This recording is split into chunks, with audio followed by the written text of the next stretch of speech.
Hello everyone, this is MCon with another episode of Dragon Age Origins. We're here in Redcliff Village. We just were inside the Chantry speaking to Ban Tegan, who is kind of in charge. See, Arl Eamon is up in the castle there, we think, but we haven't heard anything from him. He's been very sick, and the village has been besieged by undead walking corpse monstrosities for the last couple of nights. You know, we don't have the men we need, and their numbers just keep growing each night. Point in case. So, it is our job currently to seek out Murdoch. Here is the, what is it called? The mayor of the village, I believe. And we also want to talk with someone else who is in charge of defenses. Let's see. Yeah, I think he's up on a hill somewhere. Seems to be ringing out to me. But yeah, that's where we're at the moment. Since we're here, Yes. let's see. What mode do I want you to have? Shield defense. Okay, bonus to defense and increased chance to shrug off missile attacks, but penalty to attack. No. Okay, shield wall. Okay, significant bonus to armor and greater likelihood of shrugging off missile attacks at the cost of reduced damage. Okay. Okay, well, we'll leave that off for now. Morgan needs to activate frost weapons. Yeah. Shale, I want you in pulverizing blows stance. Alright, that gives us the most rock mastery. Right, that's the ranged one. Okay, but yes, this gives you the most, the widest variety of options to work with, I believe. And I do not need to have rapid shot because I've got my bow, but I will summon my bear. Shall be done. Yeah. Alright. Let's take a look around these docks. See if there's anything interesting. Deep mushroom. Excellent. Useful for crafting. Ooh, a sign. Lake Callanhead, no swimming. Ooh, Lake Callanhead. The waters of Lake Callanhead are steeped in legends. The Avar peoples say that it was once the site of Belenas, the mountain which stood at the center of the world, from which Korth the Mountain Fathers surveyed the earth and sky. But it was destroyed in the battle between Korth and the serpent Nathramar, leaving only a vast crater behind. When the Lady of the Skies saw that Belenas was gone, she wept, and her tears filled the crater, making the lake. The Tevinters believed that the waters of Lake Callanhead were blessed by Razakale, god of mysteries, and that those who drank from them were granted special insights. This was why they built the great tower on an island in the middle of the lake, hoping the powers of the lake would aid their magical research. But most of us know the legend of King Callanhead, which gives the place its name. It is said that Callanhead Theron spent a year and a day in the Tower of Magi. Each day he drew a single cup full of water from the lake and carried it to the formari at the top of the tower. By magic, each cup of water was forged into a single ring of the mail armor the circle gave to Callanhead. In that armor, made from the lifeblood of the land itself, no blade could strike him, no arrow pierce him, so long as he stood on Ferelden soil. Cool. I can get behind that. Ooh, what do we know about characters? Arlessa Isolde. The Arling of Redcliff was a source of constant trouble for Emperor Reviel during the occupation. It was rumored that since each new report sent the Emperor into a fit of violent rage, his court had taken to poisoning messengers before they could deliver their accounts. Oh, wow. Isolde's family was the 10th to be given the difficult task of governing Redcliff, and since most of the previous Arls had either been murdered by their bands or beheaded by the Emperor, they did not approach the job with a great deal of enthusiasm. Isolde met Eamon, not realizing he was the rightful heir to her father's domain, and quickly became smitten with him for being part of the resistance. Never mind that it was her family he was resisting. Perhaps a bit too romantic for her own good, she insisted upon staying behind with Eamon when the rest of her family was driven out. Alrighty. Neat. Oh, some loot. Elf root. Excellent. We'll replenish those elf root supplies that we are so dangerously low on at the moment. After donating most of it to the cause. Oh, what's this? General store. Oh, yes! Thank goodness. I need this. Alright. What is there to buy? Ooh, hello. Insufficient skill? Wait, there's nobody here? Oh, come on. Ah. I am in desperate need of, let's see. We have 1 greater health poultice, 3 regular, and 5 lesser health poultices. I desperately need these. It is so unfair. Alright, what's over here? Dwin's house. Appears to be locked. Am I not supposed to go in? The door is locked and it looks as if it has been recently repaired. Well, I'll knock on the door. No response. Hello? No one answers my call. Well, we'll pick the lock. I definitely picked the lock on the door. Wonderful. Intruders. Oh, hello. I hope you have a good reason for breaking and entering into my home. Oh, hello. Is that how you greet a fellow dwarf? You've a high-born look about you. You were expecting some bowing and scraping, maybe. The name's Dwyn. Pleased to meet you. Now, kindly tell me why you're here. What are you doing shut up in here? Surviving. We have supplies to last for quite some time. And my boys and I can swing a weapon better than any of those fools out there.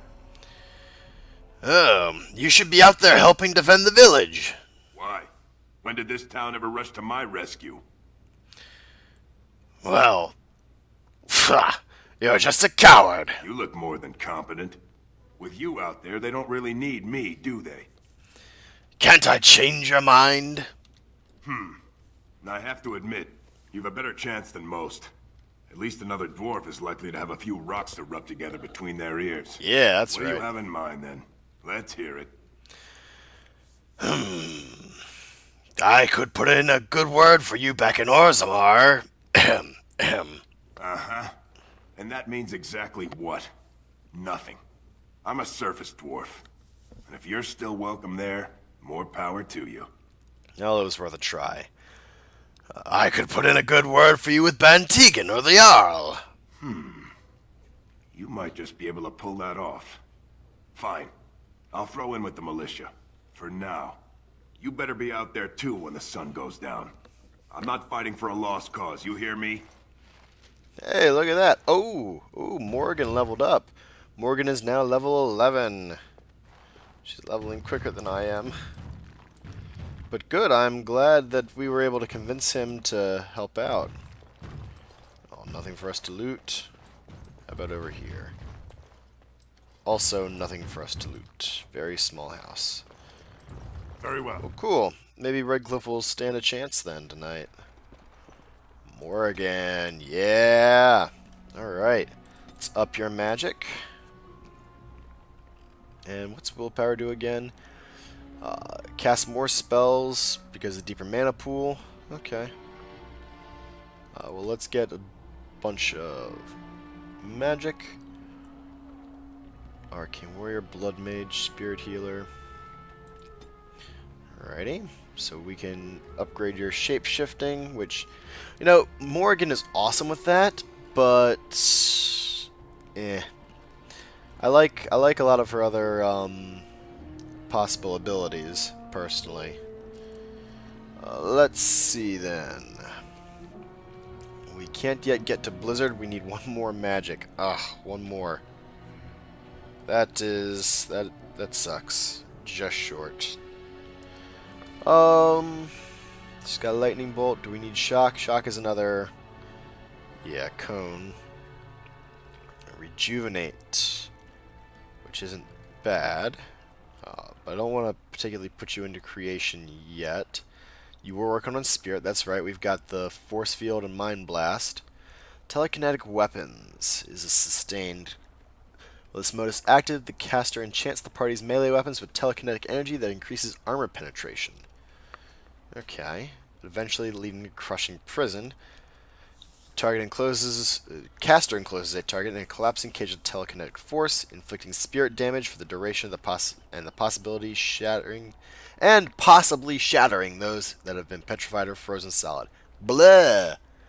My goodness. Okay, let's look down at entropy.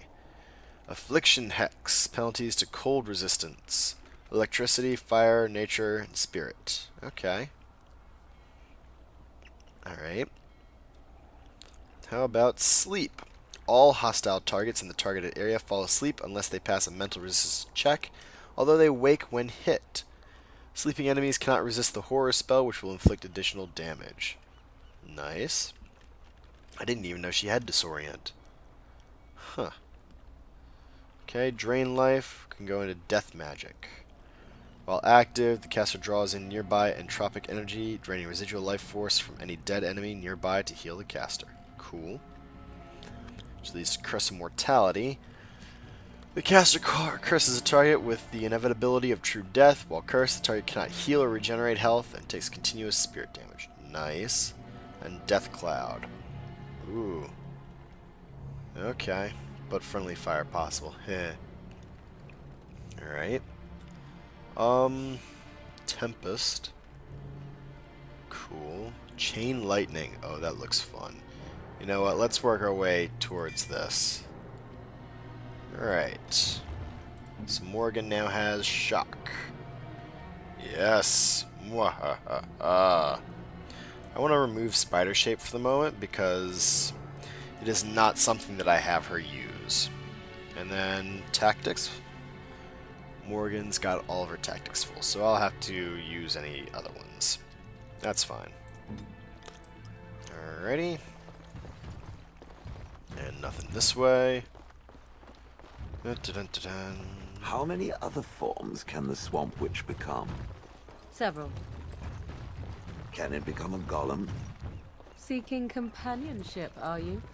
If it could become a golem, I simply wonder why it would not stay that way. It is a superior form. No, I cannot become a golem. I can learn to become animals, and each form must be learned anew. And how does it learn a form? Does it read about it somewhere? It is not a talent one can read from books. You must copy a creature's soul. I do not understand. Nor should you. Rock is unchanging. Allow it to stay that way. Interesting. Pretty cool. Alright, Caitlin's house. We'll see what's in here. Is Caitlin in here? Caitlin is the woman that we told we would help out, I think. Oh, hey, there's a second floor. But it's not... Oh, yes, it is. Okay.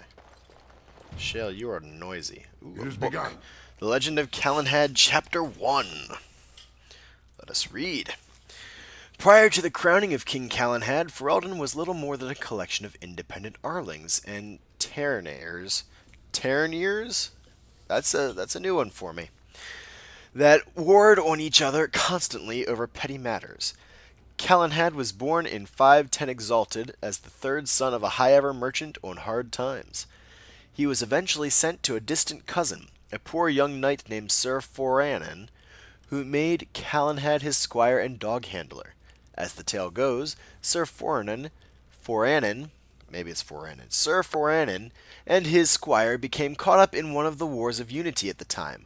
Arl Mirden was a strong but generally disliked man who was making a bid for kingship. Foranen's own lord, a young fool of an Arl named Tenedor, no older than Calenhad, was besieged by Mirrodin's forces at his castle, today known as West Hill. When Mirrodin called Tenedor out to parley, the young Arl asked for a volunteer from among the squires, someone who could masquerade as Tenedor in the parley party. Calenhad kneeled before Tenedor and asked for the honor. Much to Tenedor's and Sir Foranen's dismay, Calenhad immediately identified himself to Arl Mirrodin. When asked by the Earl why he was here, Calenhad explained that he had been asked to take the place of his lord. The Earl said that he had planned to kill Tenedor. Was Calenhad willing to die in his lord's place as well? Calenhad impressed Mirrodin and his allies by saying that he was. Mirrodin offered Calenhad a place at as his own squire, but Calenhad refused, stating that if Mirrodin had planned on betraying the right of parley, he was no man of honor. Mirrodin's allies laughed at that, and Mirrodin himself conceded that Calenhad had a point. He allowed Calenhad to return to the castle safely and launched his final assault. During the assault, both Tenedor and Foranen, yes, I did it, were killed, but Calenhad found himself in one-on-one combat with Arl Mirrodin in front of all of Mirrodin's allies. Calenhad defeated the Arl and commanded he call off his armies. The Earl asked Calenhad who he professed to serve now, if both his knight and his lord were dead, to which Calenhad replied that he would do his honor bade him. He would do as his honor bade him to, for he had nothing else. I swear I've read before. Honest to goodness. Whew. Let's keep going. You are not a man known for your honor, Calenhad said, but I believe you wish to be. You allowed me to live once, and so now I do the same for you. Perhaps if more of our people lived by honor, we would learn to trust each other long enough to live together. And with that, Calenhad withdrew his sword. I am humbled by your words, Arl Mirrodin told Calenhad, dropping to one knee. To his allies he shouted that he now knew he would never be king, but he knew who he should be. With that, Mirrodin pledged allegiance to Calenhad, whom he named Tairn and ruler of Tenedor's lands. Whew, okay. That's over, thank goodness. Man, I am bad at this today. When you approach the dresser, something moves inside. You hear a short, surprised intake of breath, and then silence. Hello? Is someone in there? Go away. This isn't your home. This is my home. My home, you hear me? Bevan? Is that you? How do you know my name? I spoke to your sister in the chantry. Did she tell you to take me back to the chantry? Don't make me go back there. I hate that place. I hate it.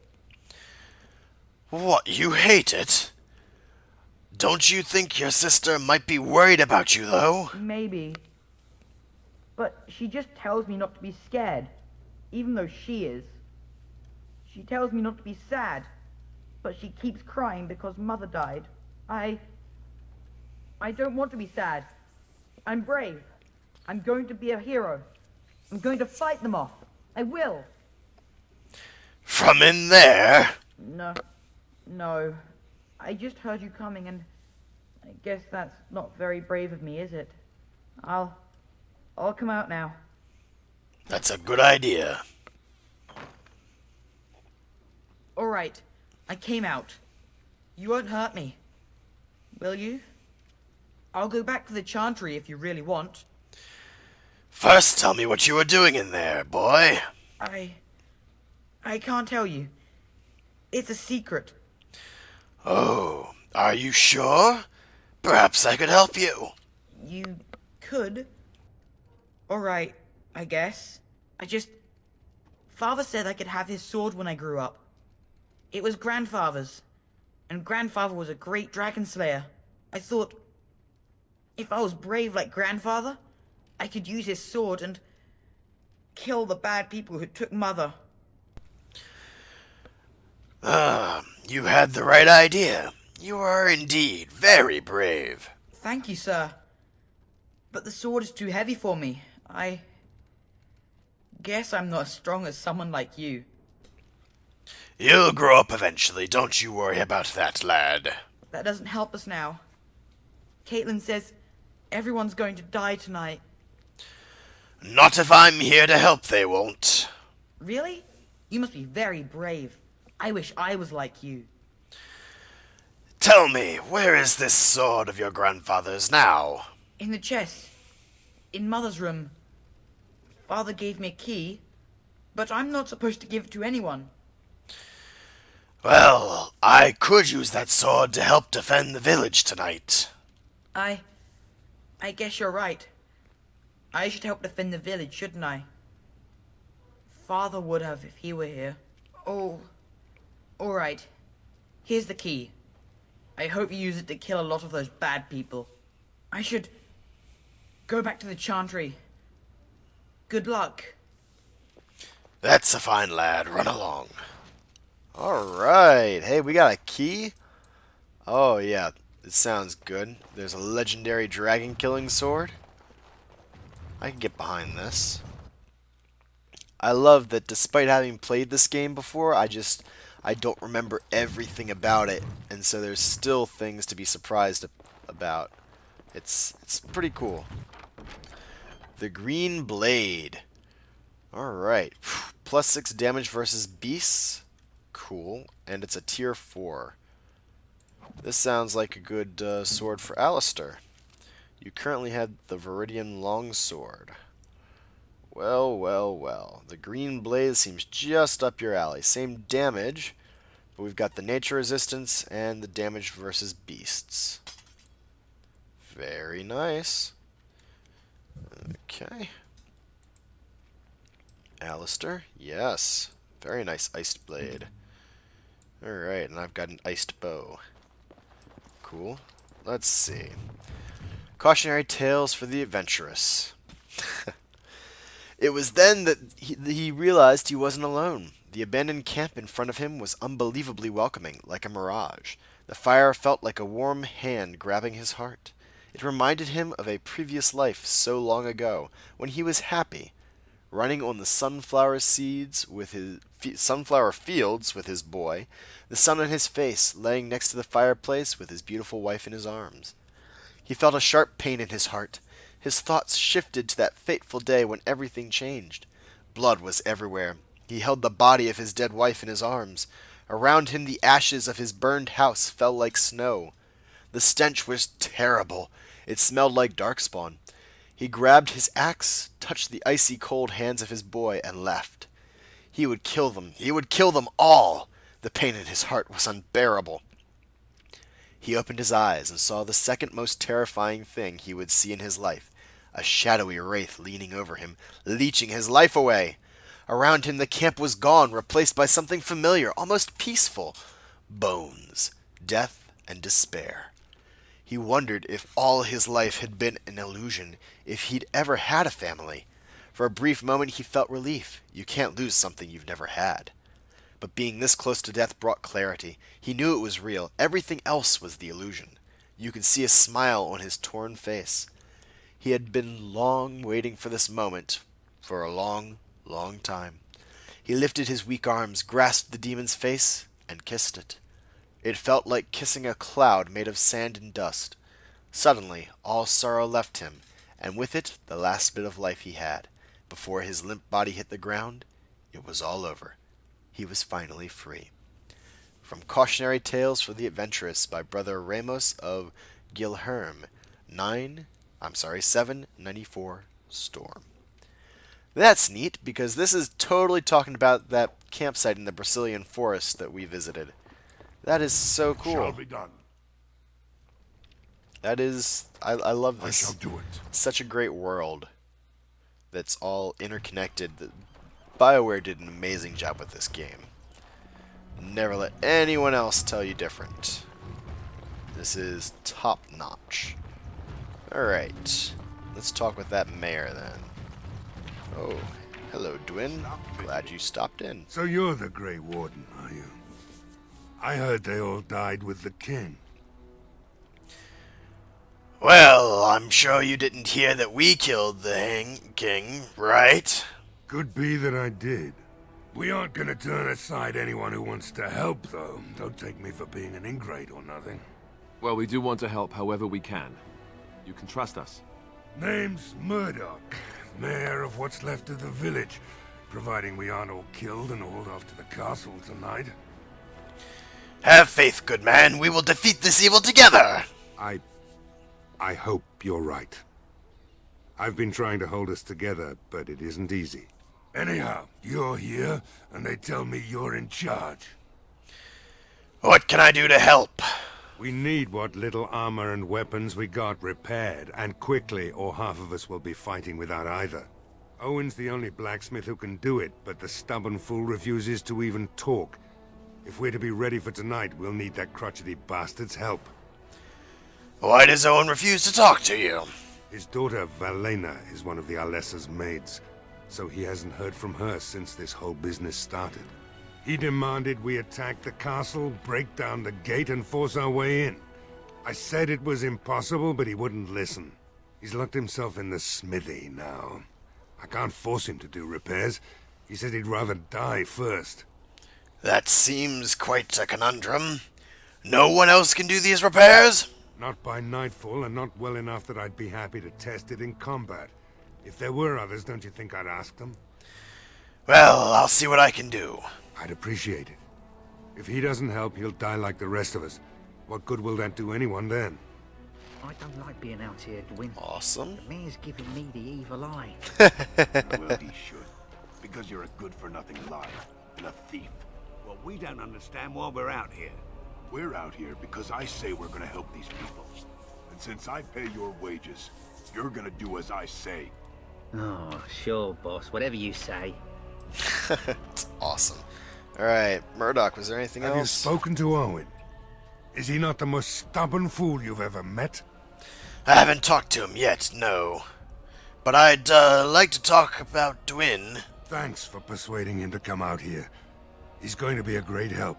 I just know it. Anytime. I'd like to discuss something else. Shouldn't you be trying to reason with Owen? Oh, very well. I'll go talk to him. Don't drink with him. That's how he sucks you in. Just my luck, our success hinges on the most foolish drunk of a smith ever to grace the Maker's lands. Alright. Drunken smith, huh? Oh look, the blacksmithy. Go away. Curse you. Leave me in peace. You've already taken everything out of my stores. There's nothing left.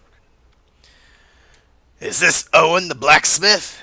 I need to speak with you. Huh? Who is that? What do you want?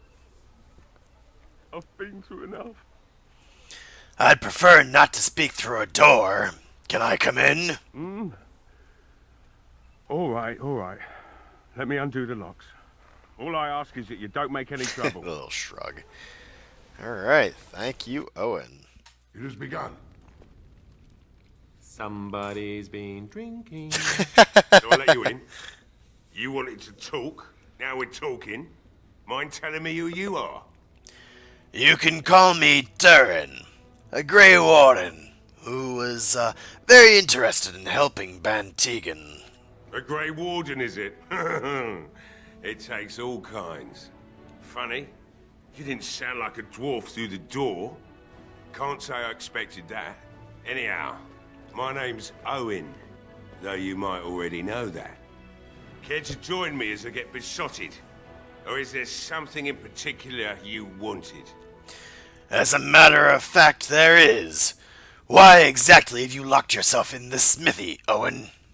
My girl, Valena, is one of the Alessa's maids, and she's trapped up there in the castle, but the mayor won't send anyone for her.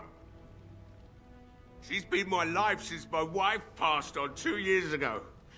Now she's dead, or soon to be. I don't care what happens to me or the village, or anyone. So instead, you intend to drink yourself to death? Why not?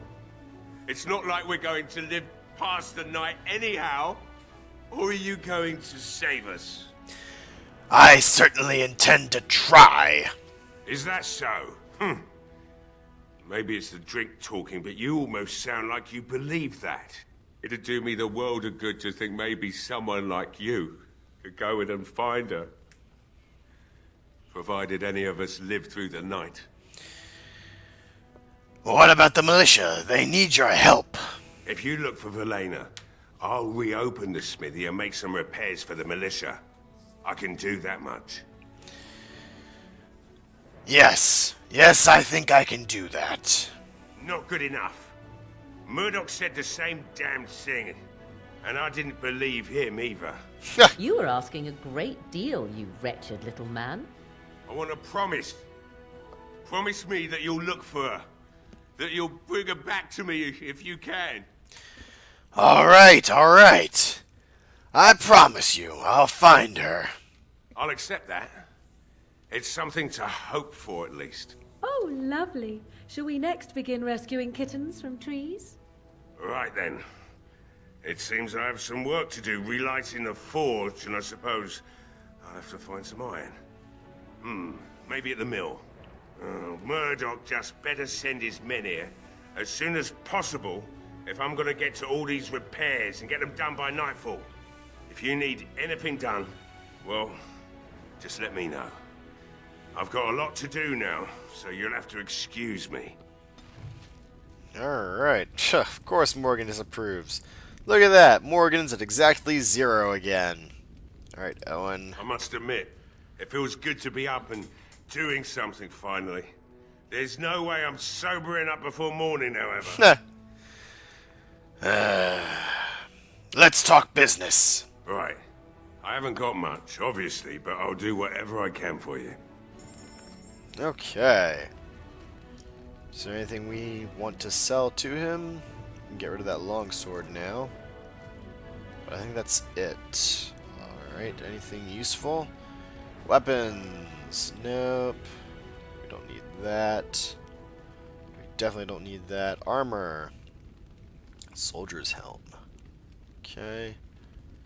Splint mail, steel, viridium. Ooh, viridium. Very nice. Alright. Oh, let's compare with Alistair quick. Small metal round shield? No. Metal kite shield? No. Okay, accessories. Other crafting. Large caltrop plans. Metal shards. Cool. Alright. So yeah, nothing of great value here. Anything else useful in the smithy? No? Okay. Excellent. Then, guys, that is a good place to call it for now. We'll go report back to the mayor when we pick back up. Thanks for coming along, and until next time, bye all.